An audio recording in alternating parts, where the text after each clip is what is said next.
সবাই এই ধরনের অপকর্ম করবে না। ইলেকশন ডেতে ব্রিগিং করা, ভোটারদের পোলিং স্টেশনে যেতে বাধা প্রদান করা ইত্যাদি, সেটার জন্য আমরা আশা করব যে আমার বাহিনী এদের বিরুদ্ধে অ্যাকশন নেবে। আপনারা আইদার ডিটেনশন অথবা মামলা, যেটুকু বলে, মানে অপরাধ করলে যেটুকু আইনের আওতায় নিয়ে আসতে হবে। আইনের আওতায় যদি নিয়ে আসেন তাহলে আমি মনে করি নির্বাচন করাটা খুব সহজ হয়ে যাবে। পুলিশ বাহিনীর জন্য, র্যাব, বিজিবি, সশস্ত্র বাহিনী, সবার জন্য নির্বাচন করা সহজ হয়ে যাবে।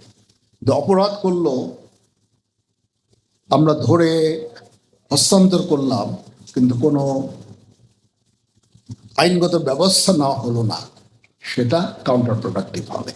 আমি সারাদিন এই কাজ করতে থাকবো, আর যদি ওরা বের হয়ে যায়, আপনারা যদি শাস্তি প্রদান না করেন কোনো রকম, তাহলে এই এফোর্টটা ফিউটাইল।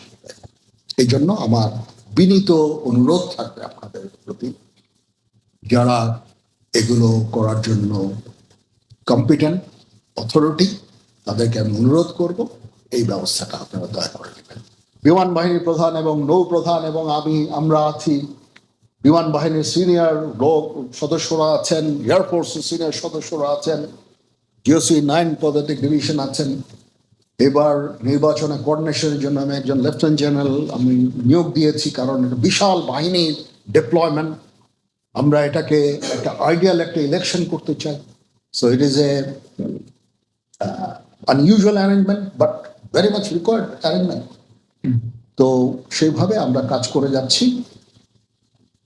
বটম লাইন, আপনাদের সহায়তার জন্য ইন এইড টু ইউ যা কিছু করতে হয় সশস্ত্র বাহিনী করবে।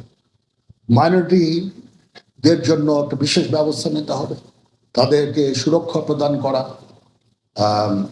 জানি তারা অলরেডি সুরক্ষিত, তারপরেও একটা হাইট বিভিন্ন কর্নার থেকে তুলে মাইনরিটিদের প্রতি এই করা হচ্ছে, ওই করা হচ্ছে, which is not true, exaggerated information।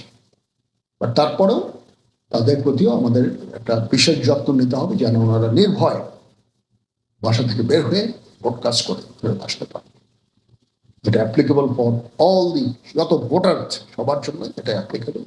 ইনশাল্লাহ এই কাজটা আমাদের। আমি কৃতজ্ঞতা জানাচ্ছি আপনাদের, আপনারা দূর দূরান্ত থেকে এসেছেন।